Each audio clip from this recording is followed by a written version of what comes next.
할렐루야. 아멘. 우리 다 함께 우리 마음을 정돈하시고 거룩하신 하나님께 영과 진리로 예배드리겠습니다.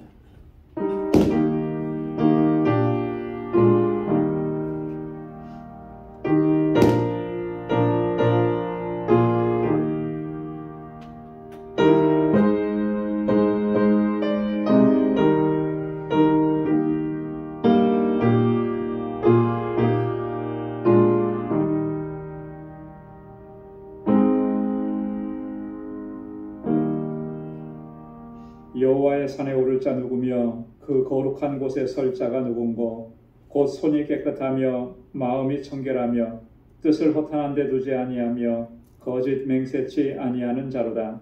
저는 여호와께 복을 받고 구원의 하나님께 의를 얻으리니 이는 여호와를 찾는 족속이요 야곱의 하나님의 얼굴을 구하는 자로다. 아멘.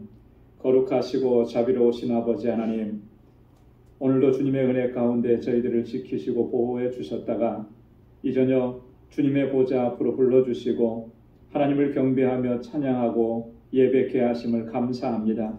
우리의 모든 삶이 하나님의 은혜 가운데 있었음을 이 시간도 기억하며 온 마음을 다하고 힘을 다하여 주님께 예배하는 저희들 되게 하여 주옵소서. 우리 안에 여전히 허물과 죄악과 또 세상 정욕이 가득합니다.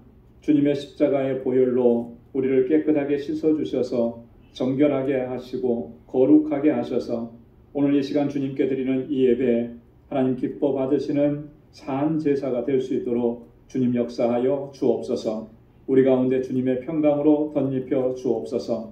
예수님의 이름으로 기원하옵나이다. 아멘. 전능하사 천지를 만드신 하나님 아버지를 내가 믿사오며 그 외아들 우리 주 예수 그리스도를 믿사오니 이는 성령으로 잉태하사 동정녀 마리아에게 나시고 본디오 빌라도에게 고난을 받으사 십자가에 못 박혀 죽으시고 장사한 지 사흘 만에 죽은 자 가운데서 다시 살아나시며 하늘에 오르사 전능하신 하나님 우편에 앉아 계시다가 저리로서 산 자와 죽은 자를 심판하러 오시리라. 성령을 믿사오며 거룩한 공예와 성도가 서로 교통하는 것과 죄를 사하여 주시는 것과 몸이 다시 사는 것과 영원히 사는 것을 믿사옵나이다. 아멘. 찬양으로 하나님께 영광 돌리겠습니다. 약할 때 강함 되시네.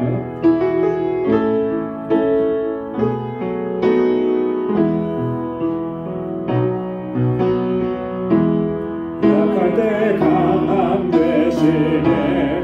나의 보배가 되신 주 나의 모든 것 주 안에 있는 보물을 나는 포기할 수 없네. 주 나의 모든 것 약할 때 강함 되시네. 나의 보배가 되신 주 나의 모든 것 주 안에 있는 보물을 나는 포기할 수 없네. 주 나의 모든 것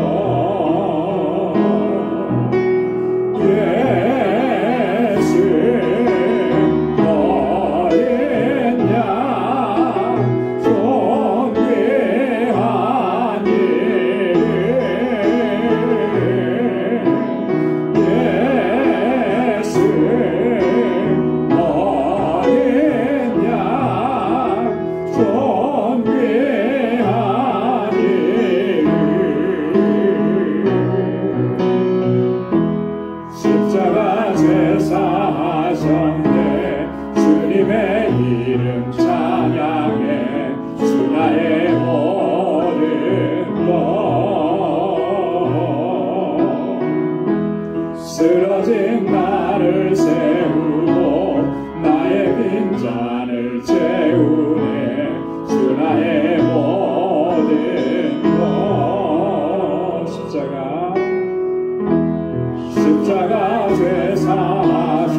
쓰러진 나를 세우고 나의 빈잔을 채우네.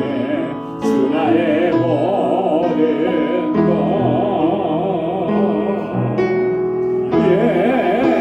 예수 어린 양 존귀한 이름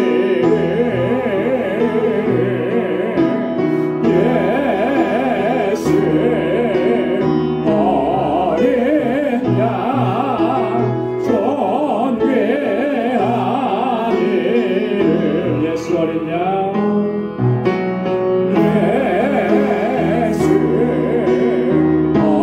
어린 양 존귀한 이름 예수 어린 양 존귀한 이름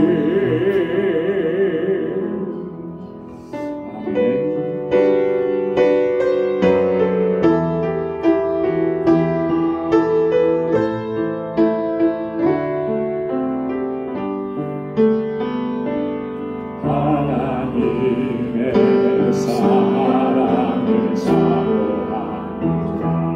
하나님의 평안을 바라보는 자 너의 모든 것 창조하신 우리 주님이 너를 얼마나 사랑하시는지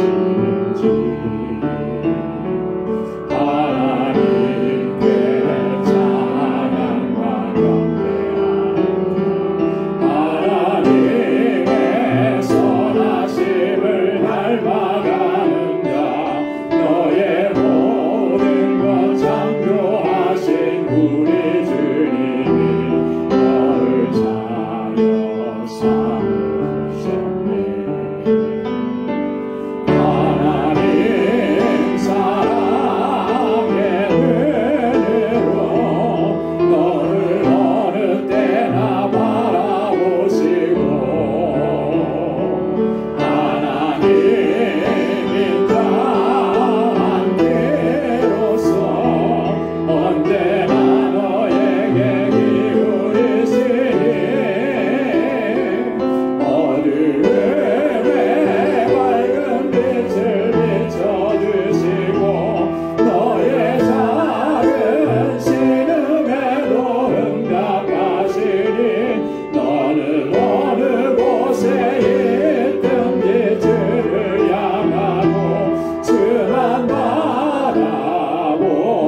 바라볼지라. 하나님 사랑의 눈으로 너를 어느 때나 바라보시고 하나님인 자 함께로서 언제나 너에게 기울이시니 어두움에 밝은 빛을 비춰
겁내지 마라. 주님 나를 지켜주시네. 내 마음이 힘에 겨워 지칠지라도 주님 나를 지켜주시네. 세상의 험한 꿈과 몰아칠 때도 주님 나를 지켜주시네. 주님은 나의 산소, 주님은 나의 요새, 주님은 나의 소망, 나의 힘이 되신 여호와로도 아무것도 두려워 말라. 주 나의 하나님이 지켜주시네. 놀라지 마라. 겁내지 마라. 주님 나를 지켜주시네.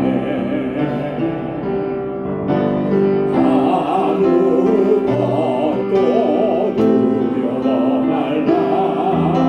주 나의 하나님이 지켜주시네. 놀라지 마라. 겁내지 마라.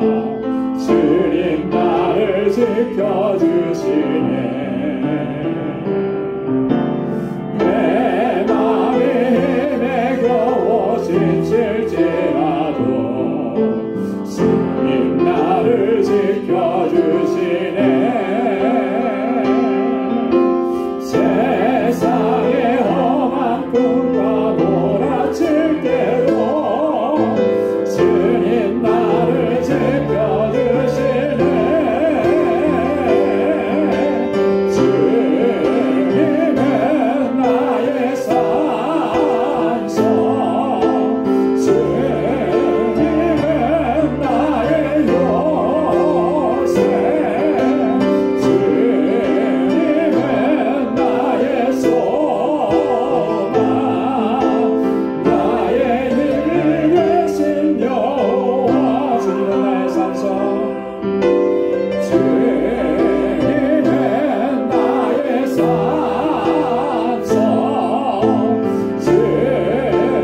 주님은 나의 요새,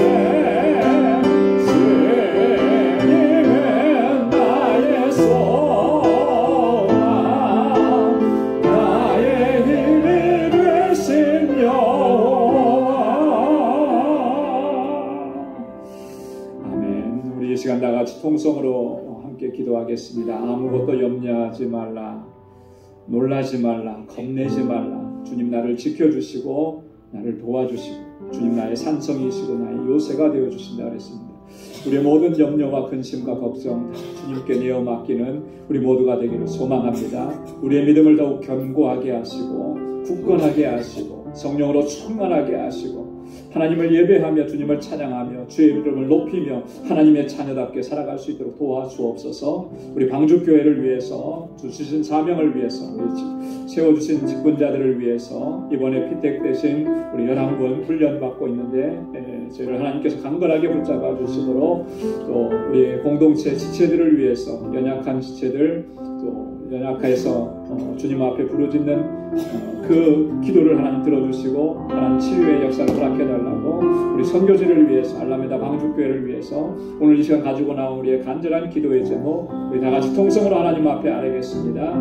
거룩하시고 자비로우신 아버지 하나님 참 감사합니다. 이 저녁에 주님 저희들을 사랑하시사 은혜의 보좌 앞으로 불러주시고 주님을 경배하고 찬양하고 예배케 하시니 하나님 감사합니다.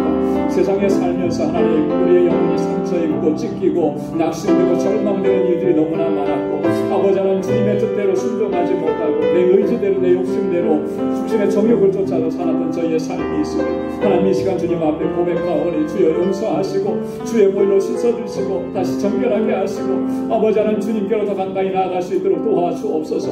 아버지 하나님 나의 산성이시고 나의 요새시고 나의 능력이시고 나의 힘이 되시는 여호와 하나님께 모든 걸 맡기고 믿음으로 나아가는 저희들 되게 하옵소서. 우리의 믿음을 더욱 견고하게 붙잡아 주셔서 어떠한 시련과 환난이 와도 시험이 와도 넉넉히 이겨낼 수 있는 믿음의 용사들이 다 되게 하시고 우리 앞에 당한 이 영적 전쟁에서 모두가 승리할 수 있도록 은혜 위에 은혜를 더하시고 능력의 장중에 붙들어 주옵소서. 우리 방교회를 세워주신 아버지 하나님의 뜻에 합당한 공동체가 되게 하시고 믿음의 역사 사랑의 수고가 아버지 하나님 넘치도록 일어나는 아버지 하나님 귀한 재단이 되게 하옵소서. 세워주신 주의 종들에게 하나님 권능으로 역사하시고 아버지 피택되신 우리 11분 하나님의 귀한 종들 아버지 하나님 이 재단에 기둥과 같이 쓰임받는 일꾼들이 다 될 수 있도록 하나님 역사하시고 인도하여 주옵소서. 아버지 하나님 우리 강주교회가 아버지 하나님 이 세상을 향하여서 아버지 진리의 등대가 되게 하시고 구원의 방주가 되게 하시고 하나님의 찾으시는 영혼들로 날마다 채워지고 구원의 기쁨과 감격 속에서 하나님을 예배하는 저희들 되게 하옵소서. 아버지 하나님 특별히 아버지 우리 사랑하는 지체들 여러가지 어려움과 고통한 중에 주님 앞에 부르짖습니다. 간절한 기도에 응답하여 주시고 아버지 하나님 주의 능력으로 덧입혀 주셔서 아버지 하나님 언제나 소망 안에서 승리하는 삶을 살게 하옵시고 하나님의 기쁨이 되는 삶을 살아가기에 부족함이 없게 도와주옵소서. 아버지 하나님 이곳에서 자라나는 우리 어린 신령들 사랑하는 학생들 청년들 아버지 장로들 붙잡아 주셔서 이 세대에 하나님 앞에 귀하게 쓰임받는 일꾼들이 다 될 수 있도록 은혜 더하여 주시옵소서. 오 하나님 아버지 우리 선교지에 하나님 은혜를 베풀어 주시고 생명의 역사 성하게 허락하여 주옵시고 우리 알라메다 방북교회 견고하게 세우소서.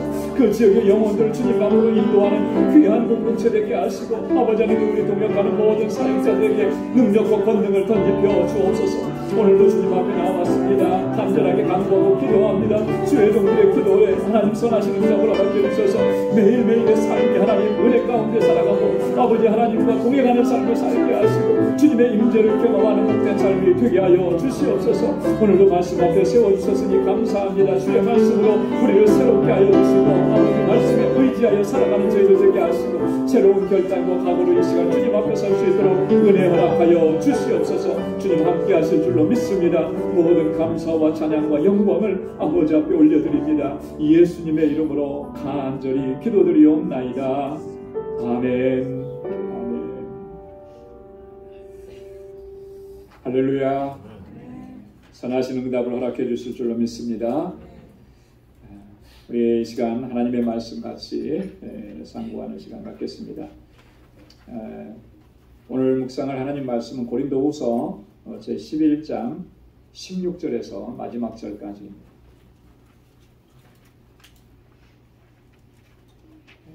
고린도후서 제11장 16절에서부터 마지막 33절까지 우리 한 절씩 교독하겠습니다. 내가 다시 말하노니 누구든지 나를 어리석은 자로 여기지 말라. 만일 그러하더라도 나로 조금 자랑하게 어리석은 자로 받으라. 내가 말하는 것은 주를 따라하는 말이 아니요 오직 어리석은 자와 같이 기탄 없이 자랑하노라. 여러 사람이 육체를 따라 자랑하니 나도 자랑하겠노라. 너희는 지혜로운 자로서 어리석은 자들 기쁘게 용납하노라. 누가 너희를 종으로 삼거나 잡아먹거나 사로잡거나 자고하다가 하거나 뺨을 칠지라도 너희가 용납하는도다. 우리가 약한 것 같이 내가 욕되게 말하노라. 그러나 누가 무슨 일에 담대하면 어리석은 말이 남아 나도 담대하리라. 저희가 히브리인이냐 나도 그러하며 저희가 이스라엘인이냐 나도 그러하며 저희가 아브라함의 씨냐 나도 그러하며 저희가 그리스도의 일꾼이냐 정신없는 말을 하거니와 나도 더 그러하도다. 내가 수고를 넘치도록 하고 옥에 갇히기도 더 많이 하고 매도 수없이 맞고 여러 번 죽을 뻔하였으니 유대인들에게 40에 하나 감한매를 5번 맞았으며 세 번 태장으로 맞고 한 번 돌로 맞고 3번 판산하는데 일주야를 기쁨에서 지냈으며 여러 번 여행에 강의 위험과 강도의 위험과 동족의 위험과 이방인의 위험과 시내의 위험과 광야의 위험과 바다의 위험과 거짓 형제 중의 위험을 당하고 또 수고하며 애쓰고 여러 번 자지 못하고 줄이며 목마르고 여러 번 굶고 춥고 헐벗어보라. 이 외의 일은 고사하고 오히려 날마다 내 속에 눌리는 일이 있으니 곧 모든 교회를 위하여 염려하는 것이라. 누가 약하면 내가 약하지 아니하며 누가 실족하게 되면 내가 애타하지 않느냐. 내가 부득불 자랑할진대 나의 약한 것을 자랑하리라. 주 예수의 아버지 영원히 찬송할 하나님이 나의 거짓말 아니하는 줄 아시느니라. 다메섹에서 아레다 왕의 방백이 나를 잡으려고 다메섹 성을 지킬세. 내가 거기를 하고 불창문으로 성벽을 내려가 그 손에서 벗어난다. 아멘. 우리가 지난주에 이어서 말씀을 계속 나누는데요. 지난주에 좀 시간이 좀 모자라서 다 우리가 이렇게 말씀을 묵상하지 못했습니다.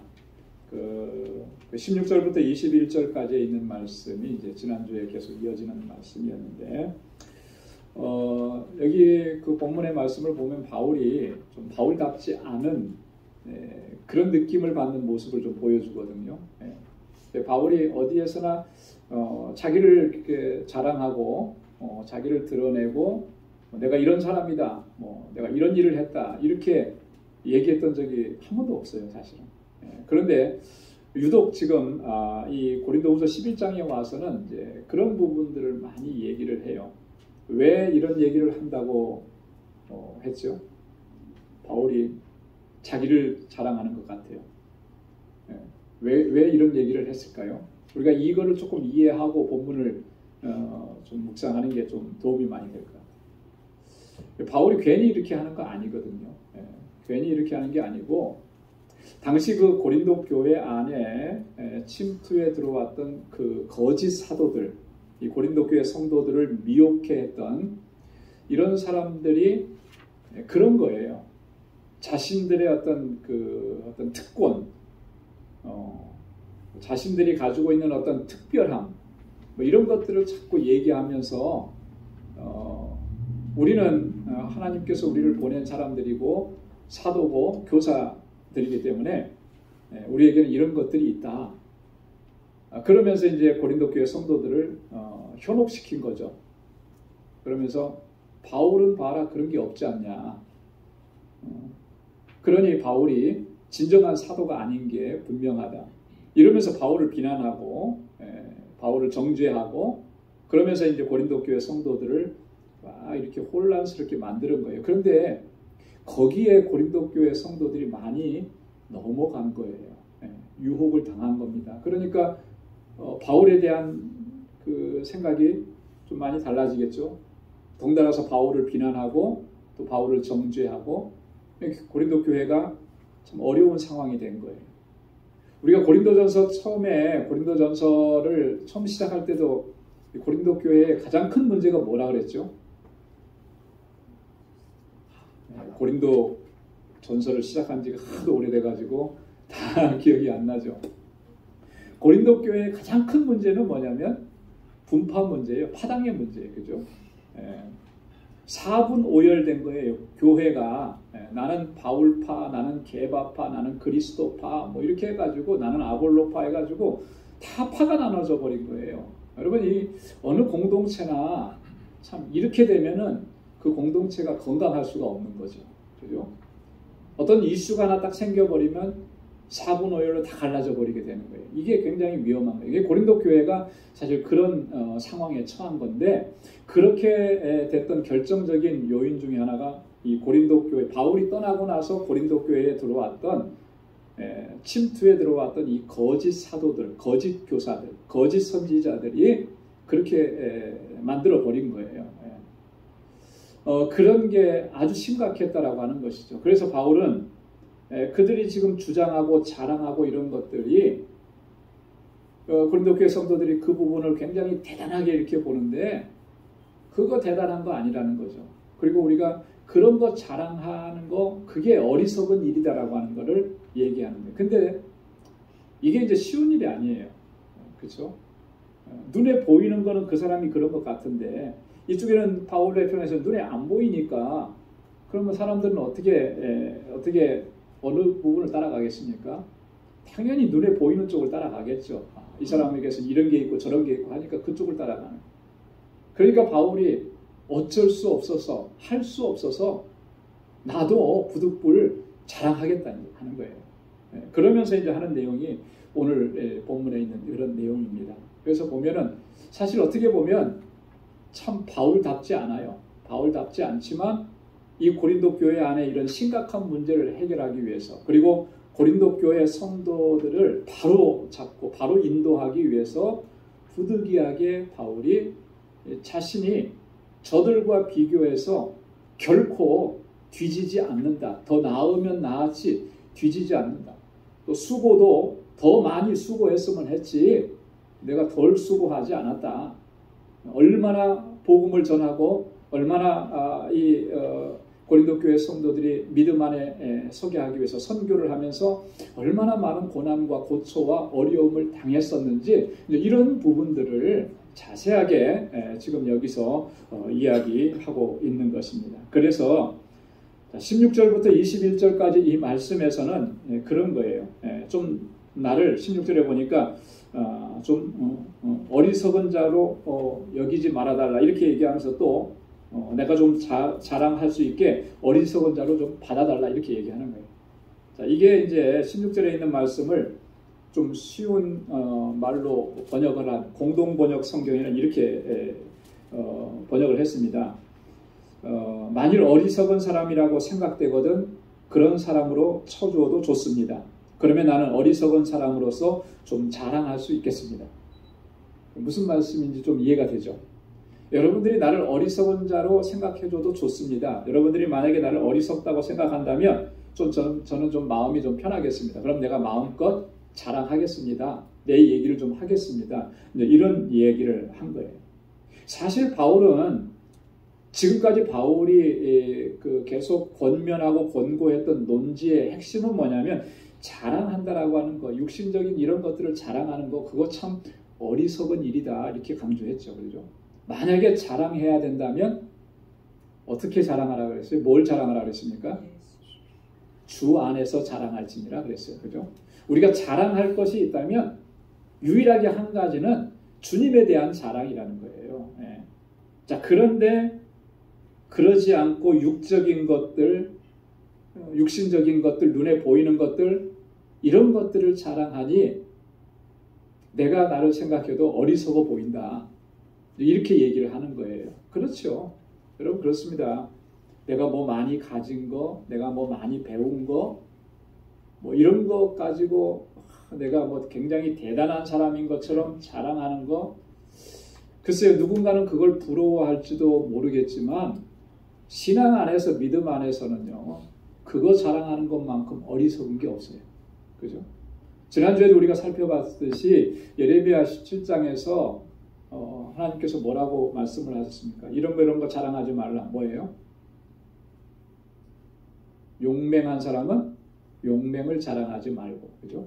지혜로운 사람은 지혜를 자랑하지 말고, 그리고 또 뭐예요? 또 뭐 하나 더 있죠. 부한 사람은 부한 것 자랑하지 말고. 이 세상에서는 이런 거 다 자랑하잖아요, 그죠? 네. 그러나 믿음 안에서 하나님을 섬기는 우리들에게는 그런 게 자랑거리가 될 수가 없다는 거예요. 그거 자랑하는 것만큼 어리석은 일이 없다라고 하는 거예요. 이걸 잘 우리가 기억을 해야 합니다. 그래서 이런 자랑에 빠지게 되면 우리는 진짜 영적으로 하나님께서 주시는 부요함, 이런 것들을 다 놓쳐버리게 되는 거예요. 정말 어리석은 사람이 되는 거예요. 자, 그런데 고린도 교회 성도들이 거짓 교사들이 와서 그렇게 하는 것에 그냥 현혹되어 버린 것입니다.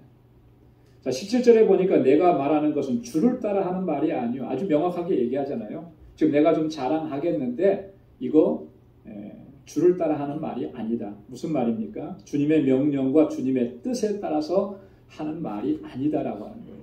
자, 그러니까 자랑한다라고 하는 것이 본질적으로 우리 주님의 뜻에는 위배된다라고 하는 것, 주님의 뜻이 아니다라고 하는 것을 내포하고 있는 말인 것입니다. 그럼에도 불구하고 내가 어리석은 자와 같이 기탄 없이 자랑하겠다. 이 바울의 심정이 여기에 담겨져 있는 거죠. 18절에 보면 여러 사람이 육체를 따라 자랑하니 나도 자랑하겠노라. 자, 여기서 말하는 여러 사람은 누구겠습니까? 고린도 교회에 침투에 들어온 거짓 교사들, 거짓 선지자들, 이런 사람들이겠죠. 거짓 사도들. 육체를 따라 자랑한다라고 하는 것은 그런 거예요. 겉으로 보여지는 것들 이런 것 가지고 자랑하겠다. 자, 그러면 내가 그런 게 자랑할 만한 게 없어서 내가 지금까지 자랑하지 않은 것이겠느냐? 그렇지 않다라고 하는 거죠. 그래서 이후에 보면 21절 이하에 보면 그런 부분들을 바울이 상세하게 이제 이야기를 합니다. 자, 19절과 20절에서는 바울이 고린도 교회 성도들을 좀 책망하는 내용이 좀 나와요. 자, 너희는 지혜로운 자로서 어리석은 자들을 기쁘게 용납하는구나. 누가 너희를 종으로 삼거나 잡아먹거나 사로잡거나 자고하다 하거나 뺨을 칠지라도 너희가 용납하는도다. 지금 이게 거짓 교사들의 현혹해 하는 그 말에 다 이렇게 빠져들어가고 이렇게 한 것에 대한 바울의 질책입니다. 여기서 말하는 그 어리석은 자들이라고 하는 표현이 바로 거짓 교사들인 거죠. 그들이 와서 어떻게 했냐면 너희를 종으로 삼았다. 이 거짓 교사들의 특징이 뭐였냐면 유대 율법주의거든요. 그 율법주의라고 하는 것은 이런 거예요. 우리는 예수 그리스도를 믿음으로 말미암아 구원을 얻는데 그 믿음으로 말미암아 구원 얻는 거 그것 가지고는 안 된다. 거기에 플러스해서 뭐가 필요하다? 율법의 행위가 필요하다. 할례도 받아야 되고 이런 것들을 강조한 거예요. 이게 그들이 강조한 내용이에요. 그러니까 복음의 본질을 완전히 훼손시켜버린 거죠. 그래서 그들을 가리켜서 어리석은 자들이다 이렇게 얘기한 거. 고린도 교회 성도들을 향해서 너희는 지혜로운 자라 이렇게 얘기한 거는 복음의 진리를 받아들였으니까 지혜로운 자. 근데 그 어리석은 자들을 기쁘게 용납하더라는. 어떻게 그들의 주장과 그들이 하는 말에 그렇게 쉽게 마음을 빼앗기고 현혹될 수 있느냐. 그런 얘기예요. 너희를 종으로 삼았다 그랬잖아요. 이 종으로 삼았다라고 하는 것은 그 전에 그들의 존재가 뭐였다는 거죠? 종이 아니었다라고 하는 거예요. 그죠? 자유인이었다라고 하는. 어떤 측면에서 그러냐면 복음적인 측면에서 복음의 자유를 누리던 너희였는데 율법의 종이 되어버렸다라고 하는 것을 지금 얘기하는 거예요.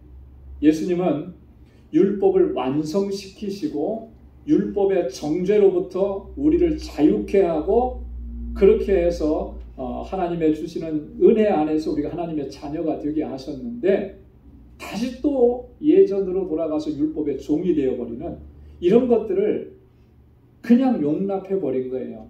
어떻게 그럴 수가 있느냐.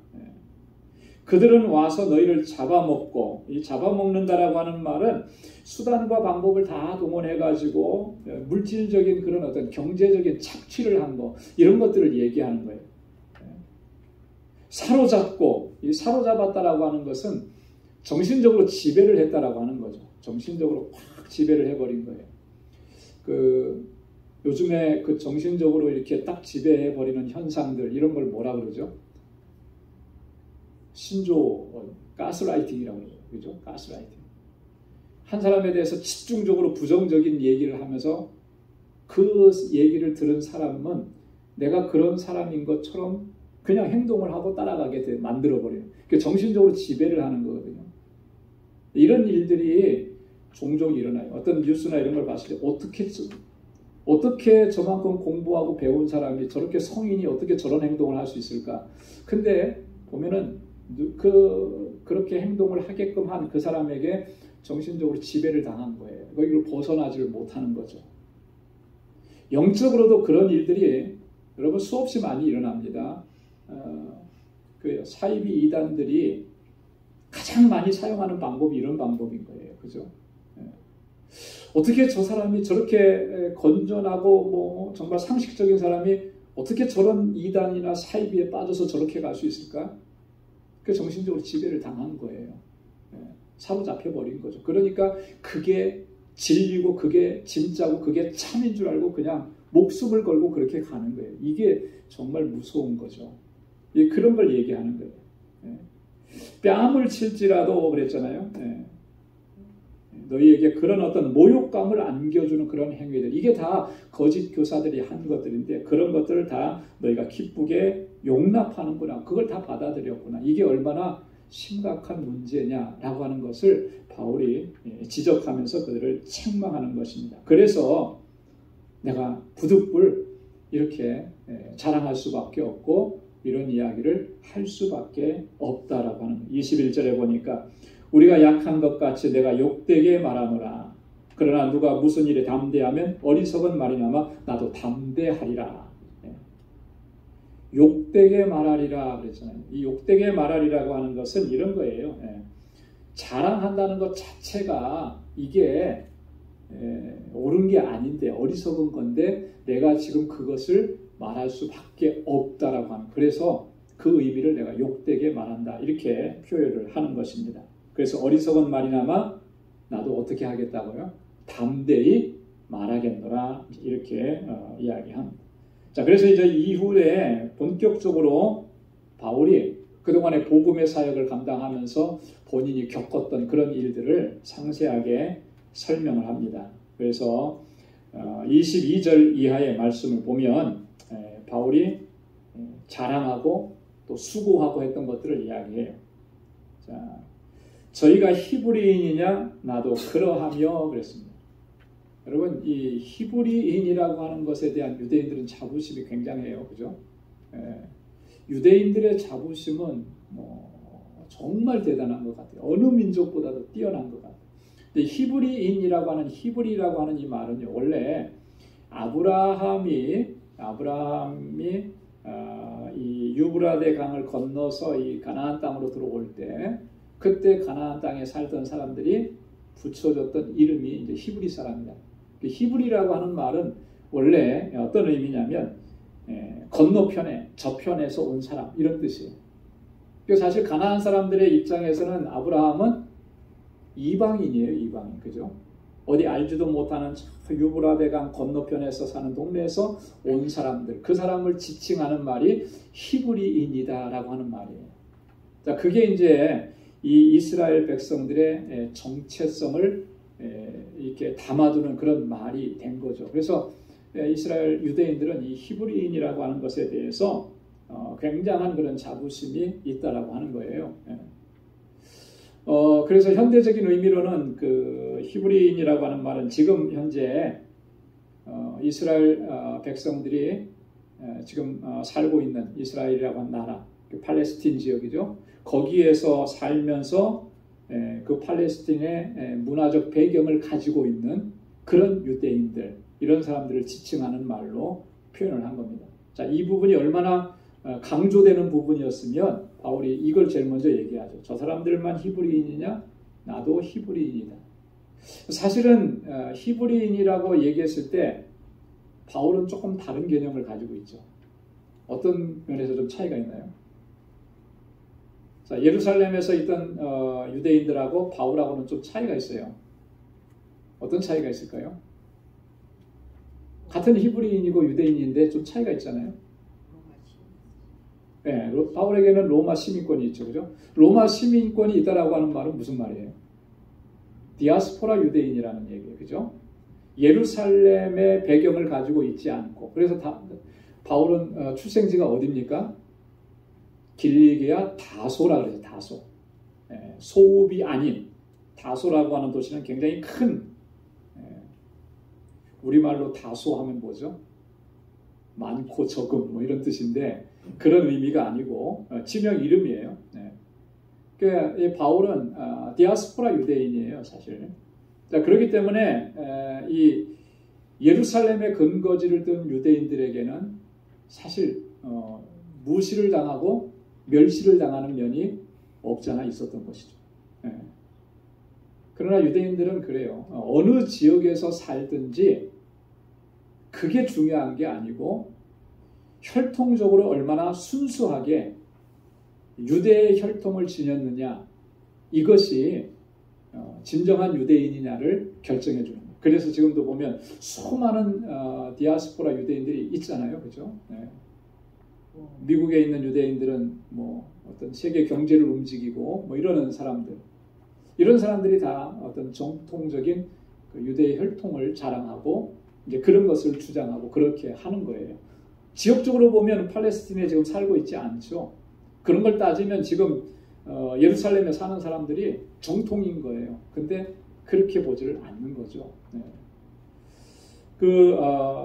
이 히브리인이라고 하는 자부심이 대단한 거예요. 바울이 나도 그렇다라고 하는 거예요. 저희가 이스라엘인이냐? 나도 그러하다. 여러분, 이스라엘이라고 하는 이 말이 누구로부터 유래가 되었죠? 이스라엘이라고 하는 이름을 얻은 사람이 있어요. 야곱이죠, 그죠? 네, 야곱이. 창세기 32장에 하나님의 사자와 겨루어서 이기고 그가 얻은 이름이 이스라엘이에요. 내 이름을 야곱이라 하지 아니하고 이제 이스라엘이라 하리라. 하나님과 겨루어 이겼음이라. 이렇게 얘기하거든요. 이스라엘이라고 하는 이름은 아주 특별한 관계를 이야기해 주는 겁니다. 누구하고의 특별한 관계예요? 하나님과의 특별한 관계. 선택받은 민족이라는 거죠. 하나님의 소유라고 하는 것이죠. 그런 이름을 담고 있는 것이 이스라엘입니다. 그래서 이 히브리인이라고 하면은 이게 어떤 혈통적인 의미가 강하다면, 그죠? 이스라엘이라고 하는 이름은 어떤 종교적이고 신앙적이고 언약의 관계적인 그런 의미가 강한 이름이 이스라엘이라고 하는 이름입니다. 자, 여기 보면 또 저희가 아브라함의 씨냐? 나도 그러하며, 이 아브라함의 씨라고 하는 말은 앞에서 말했던 히브리인이냐? 라고 하는 말과 같은 의미인 것이죠. 자, 그런데 바울에게 있어서는 조금 아브라함의 씨라고 하는 것을 좀 다르게 해석합니다. 유대인들이 주장했던 것처럼 이 혈통적으로 육적으로 아브라함이 자손이라고 하는 것은 그렇게 중요하지 않다라고 합니다. 그죠? 자, 영적으로 아브라함의 자손이 진정한 축복의 자녀고 믿음의 자녀다. 이렇게 얘기하는 거예요. 그래서 영적으로 아브라함의 자손이라고 하는 것은 이런 거예요. 아브라함이 하나님을 믿음에 하나님이 저를 어떻게 여기셨다 그랬어요? 의롭다 여기셨다 그랬어요. 하나님을 믿는 그 믿음을 보시고 의롭다 하신 것처럼 영적인 아브라함의 후손은 예수 그리스도를 믿는 믿음 안에 서 있는 사람은 누구나 다 영적인 아브라함의 자손이라는 거예요. 아브라함이 믿음으로 의롭다함을 얻은 것처럼 우리도 믿음으로 말미암아 의롭다함을 얻었기 때문에. 그러니까 여러분, 저와 여러분들은 다 아브라함의 후손이에요. 아브라함의 자손. 피가 안 섞였는데, 그죠? 얼굴 모양도 틀린데 어떻게 그렇게 얘기할 수 있느냐?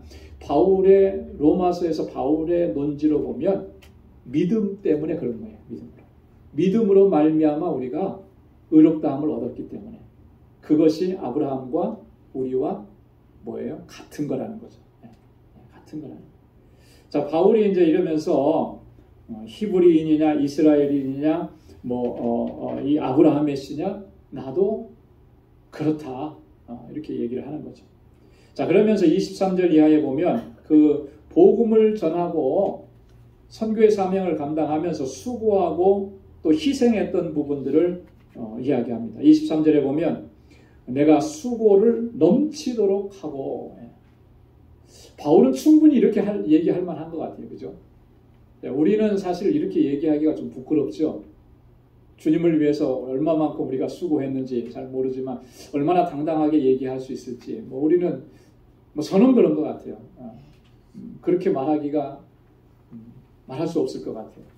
그만큼 최선을 다하고 그만큼 수고를 다했다고 저 스스로도 그렇게 생각을 못하니까. 근데 바울이 이렇게 얘기했을 때는 바울은 충분히 이렇게 얘기할 수 있겠다. 그죠? 얼마나 그가 복음을 전하면서 얼마나 수고하고 얼마나 애쓰고 얼마나 최선을 다했습니다. 자, 보십시오. 23절 하반절 이하에 보면 옥에 갇히기도 더 많이 하고, 바울은 복음 전하다가 정말 옥에 많이 갇혔죠. 고난을 당했죠. 대표적인 게 빌립보 감옥에 갇혀서 거기서 고난 당한 일들 우리가 잘 기억합니다. 매도 수없이 맞고 여러 번 죽을 뻔했고, 매를 얼마나 많이 맞았는지. 수없이 맞았다 그래. 다 셀 수 없이 맞았다는 거죠. 여러 번 그래서 죽을 뻔했다. 바울이 사도행전에서만 봐도 죽을 뻔한 고비를 여러 번 넘긴 거예요. 그죠? 사도행전이 28장까지 있는데 바울이 등장하는 것은 9장에서부터 등장을 해요. 자, 그러면은 뭐 한 20장 정도 그 안에 사실 뭐 이게 바울의 생애 전체를 봤을 때는 길지 않아요. 그죠? 양이. 그 짧은 내용 안에서도 바울이 얼마나 많은 고초를 당했는지를 우리가 읽을 수가 있는데 바울이 당한 고난, 고초 뭐 이런 것들을 성경이 다 기록해 놨을까요? 다 기록 못했죠. 그러면 우리가 충분히 상상해 볼 수가 있는 거죠. 얼마나 그가 복음을 전하면서 얼마나 어려움을 많이 겪고 얼마나 매를 많이 맞고 죽을 뻔한 고비를 얼마나 많이 넘겼을까. 24절에 보면 40에 하나 감한 매를 5번 맞았다. 40에 하나 감하면 몇 대입니까? 이 산수도 어렵죠. 39대. 그거를 몇 번이나 맞았다고요? 5번이나 그렇게 맞았다. 그러고 살아날 수 있는 사람이 있을까요? 그죠? 그 어렸을 때 학교에서 선생님들한테 매도 많이 맞아보고 군대 가서 많이 맞아보기도 했는데 이렇게 많이 맞아본 적은 한 번도 없어요. 그죠? 기껏해야 뭐 한 5대, 10대 뭐 이런 정도? 그것도 정말 아파서 죽겠더라고요. 그죠? 40에 하나 감한 매 39대. 왜 하필이면 40에 하나 감한 매일까? 율법에 보면은요, 태장을 때릴 때, 매를 때릴 때는 40대까지 때리도록 돼 있어요. 그 이상은 하지 말라.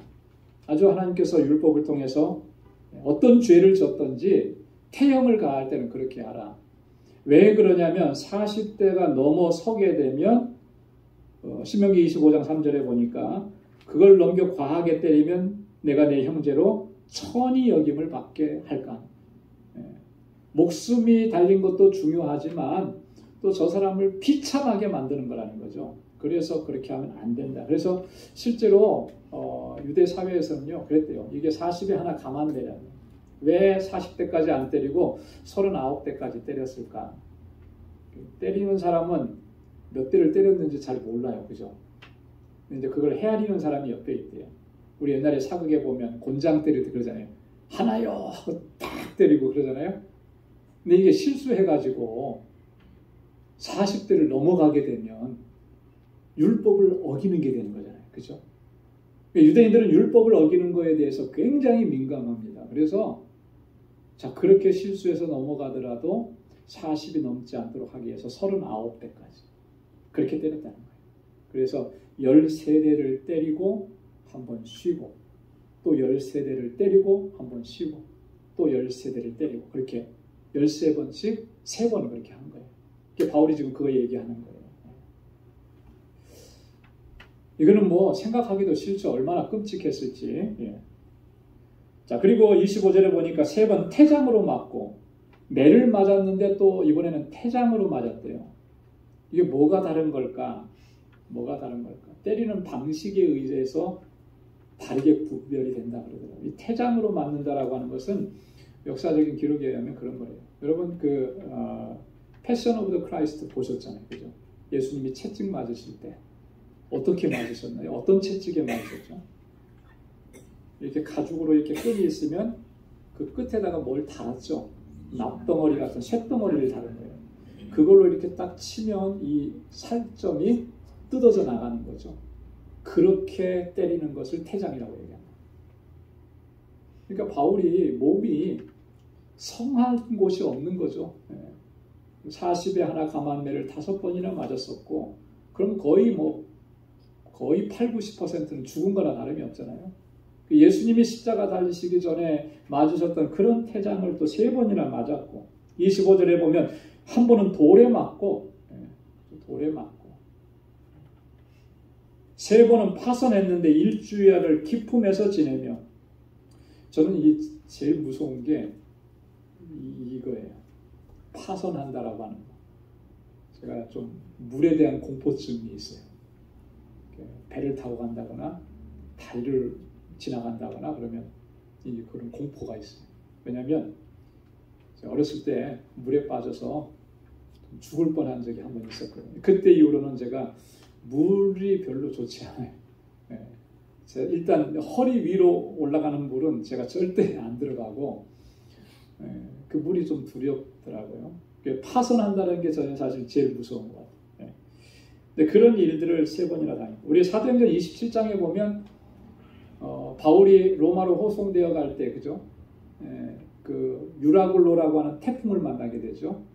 그때 다 파손 직전까지 갔고 2주 동안이나 그렇게 지낸 거예요. 배 안에서. 얼마나 참 두렵고 얼마나 끔찍했을까. 상상이 안 가는 거죠. 자, 그런 일이 있고 수많은 위험을 당하고 26절을 보니까 강의 위험, 강도의 위험, 동족의 위험, 이방인의 위험, 시내의 위험, 광야의 위험, 바다의 위험, 거짓 형제의 위험을 당하고 그 바울이 복음을 전하면서 당했던 그런 위험들을 하나하나 다 골라내려고 해도 다 기록할 수 없을 만큼 그렇게 어려움과 고난을 당하면서 그렇게 복음을 증거하고 주님께서 주신 사명을 감당했노라. 자, 이렇게 이 정도까지 얘기하면 누가 거기에 대응해서 얘기할 수 있을 사람이 있을까 싶을 정도 그런 거예요.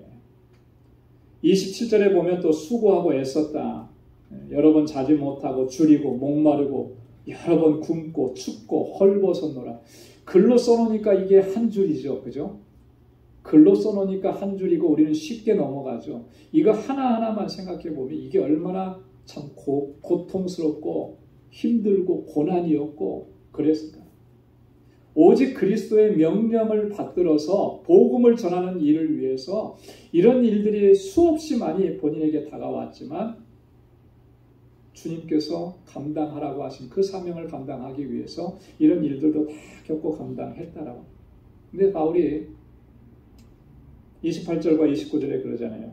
이런 거 그렇게 나는 중요하게 생각하지 않는다. 정말 나에게 힘들고 정말 나에게 나를 눌리게 하는 일이 있는데 그게 뭐냐? 28절과 29절에 이렇게 얘기합니다. 우리 한번 같이 읽어볼까요? 이외의 일은 고사하고 오히려 날마다 내 속에 눌리는 일이 있으니 곧 모든 교회를 위하여 염려하는 것이라. 누가 약하면 내가 약하지 아니하며 누가 실족하게 되면 내가 애타지 않더냐. 바울 이거예요.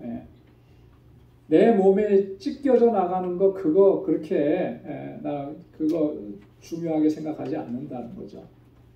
정말 내 마음에 고통스럽고 힘들고 염려가 되는 것은 모든 교회를 위해서 염려하는 거라는 거예요.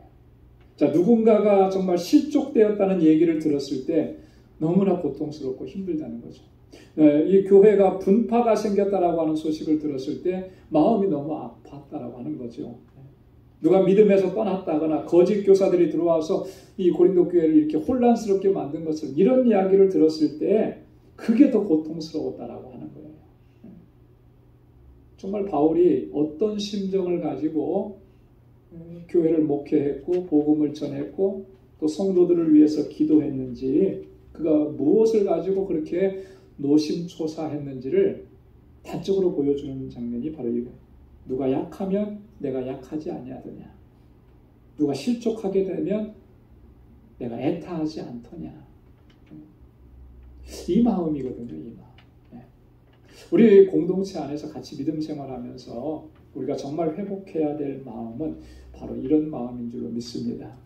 그래서 누군가가 시험에 들고 누군가가 낙심하고 누군가가 고통스러워하면 그것이 내 아픔이고 내 고통처럼 느껴져야 되는 거예요. 동고동락이라 그러잖아요. 그죠? 같이 고통스러워하고 같이 즐거워하고. 바울은요, 로마서에서 바로 이 부분을 굉장히 강조했습니다. 그래서 로마서 12장 15절로 16절에 보면 즐거워하는 자들로 함께 즐거워하고 우는 자들로 함께 울라. 누군가가 즐거운 일이 생기면 같이 좀 기뻐해주고 같이 박수 쳐주고 같이 축하해주고 그래야 되지 않겠느냐라고 합니다. 그래야 그것이 진정한 가족이고 진정한 믿음의 공동체 아니겠느냐. 전에도 한번 얘기했는데요. 우리나라 속담 중에 제일 안 좋은 속담, 그 속담인지 뭔지 모르겠는데 사촌이 땅을 사면 왜 배가 아프냐고요. 사촌이 땅을 사면 축하해줘야 되는데 우리 신부가 그렇게 돼버렸어요. 옆집 자식이 아이비리그 대학에 들어가면 배가 아픈 거예요. 배가 아픈 거. 이렇게 박수 쳐주고 정말 잘했다 해주는 게 아니고 내 아이는 못 들어갔는데 그 집의 아이들은 들어가니까 그게 배 아픈 거예요. 이것처럼 정말 이것처럼 안 좋은 게 없어요. 그죠? 우리가 그리스도 안에서 한 형제고 한 자매라면 정말 우리의 지체들이 기쁜 일이 생기면 마음껏 정말 축하해주고 같이 기뻐해줘요. 내일처럼 누가 정말 슬픈 일을 당하고 고통스러운 일을 겪었으면 같이 울어주고 같이 슬퍼해주고 그 자리에 같이 있어주고 서로 마음을 같이 하며 그랬습니다. 마음을 같이 하는 거죠. 여러분, 우리는 하나님의 사랑을 입은 사람들 아니에요. 그죠? 그리고 주님께서도 특별하게 우리에게 부탁하시고 명령까지 하신 거예요. 새 계명이라고까지 말씀을 해주시면서 내가 너희를 사랑한 것 같이 너희도 서로 사랑하라. 여러분, 이거는 명령이거든요. 주님의 명령. 그리고 그 전제가 이미 우리는 그런 주님의 사랑을 받은 사람들이라고 하는 거예요. 마치 이런 것과 똑같죠. 우리가 누군가에게 돈을 빌려서 빚을 졌으면 그 빚진 거는 어떻게 해야 됩니까? 반드시 갚아야 되는 거잖아요. 그죠? 그런 의미예요. 그래서 요한은 바울은 뭐라 그랬어요? 사랑의 빚이라고 얘기했잖아요. 빚진 자. 여러분, 우리는 주님께 빚진 거예요. 사실은 빚진 겁니다. 그 빚은 갚아야 돼요. 근데 우리는 그 빚을 갚는 것을 예수님께만 잘하고 하나님께만 잘하면 우리는 빚을 갚았다고 생각을 하는데 그게 아니라는 거잖아요. 주님의 말씀은 뭐예요? 내 이웃을, 내 형제를, 내 자매를, 너와 함께하고 있는 그 사람을 내가 받은 그 사랑으로 그를 사랑하고 섬기는 거. 그게 빚 갚는 거예요. 하나님께. 주님께 빚 갚는 거예요. 내가 받은 사랑을 그렇게 나누는 거. 그게 빚을 갚는 거라는 거죠. 우리가 그거 기억해야 돼요. 그래서 제가 늘 기도할 때마다 강조하는 것 중에 하나가 우리 방주 공동체는 어떻게 됐으면 좋겠다. 믿음의 역사와 사랑의 수고로 소문난 교회. 사랑의 수고예요. 수고. 헌신입니다. 희생입니다. 그래서 정말 우리 방주교회는 그 어떤 공동체보다도 정말 사랑으로 충만하다. 그죠? 네. 서로를 감싸주고 서로를 용납해주고 서로를 품에 안아주고 그래서 세상 사람들이 봤을 때도 우리 방주교회를 볼 때마다 정말 저 교회는 뭔가 달라도 다르구나. 여러분 그런 우리 방주교회가 될 수 있기를 소망합니다. 자, 우리 마지막으로 하나만 더 보겠습니다. 바울이 자랑하는데요. 사실 앞에서 이 수고하고 자기의 혈통적인 거 이거 다 얘기했지만 바울이 그거 자랑하고 싶은 거 아니에요.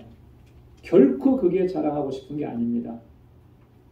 30절 말씀에 바울이 이렇게 얘기합니다. 다 같이 한번 읽어볼까요? 다 같이요. 내가 부득불 자랑할진대 나의 약한 것을 자랑하리라. 아멘. 나의 약한 것을 자랑하리라. 나는 너무나 연약하다. 나는 너무나 부족하다. 나는 너무나 어리석다. 나의 어리석음을 자랑하겠습니다. 나는 약함을 자랑합니다. 왜 그럴까요? 왜 약함을 자랑한다고 했을까요? 여러분의 약점은 감추고 싶은 거지 이게 자랑하고 싶은 거 아니잖아요. 그죠? 네. 바울이 이렇게 얘기하는 데는 아주 특별한 이유가 있는 거예요. 우리가 다음 주에 우리가 또 말씀을 나누게 되겠지만 좀 먼저 땡겨오면 고린도후서 12장 9절로 10절에서 바울이 그렇게 고백을 합니다. 하나님의 응답을 받아요. 그게 뭐냐면 내 이 육체의 가시 때문에 하나님 앞에 정말 간절하게 기도했는데 하나님께서 주신 응답은 뭐예요? 내 은혜가 내게 족하다라고 하는 거예요. 그 말씀을 주신 거예요. 이미 너에게 부어준 그 은혜면 충분하다라고 하는 거예요. 나는 이게 좀 이렇게 건강상에 이게 문제가 있어서 주님의 일을 더 잘 감당할 수 있을 텐데 그것 때문에 못합니다. 우리가 그렇게 많이 생각하는데 바울도 그랬던 것 같아요. 나의 육체의 가시만 제거해주면 더 열심히 더 풍성하게 더 많이 주님의 일을 힘차게 할 수 있을 것 같은데 그래서 그걸 3번씩이나 기도했다 그랬잖아요. 근데 그때 주님이 하신 말씀 중요한 원리죠. 내 은혜가 내게 족하도다.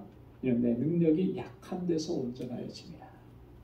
너의 약함은 인간적으로 볼 때는 정말 약한 것 같지만 그래서 아무것도 할 수 없는 것 같지만 그곳에 하나님의 능력이 역사한다라고 하는 거예요.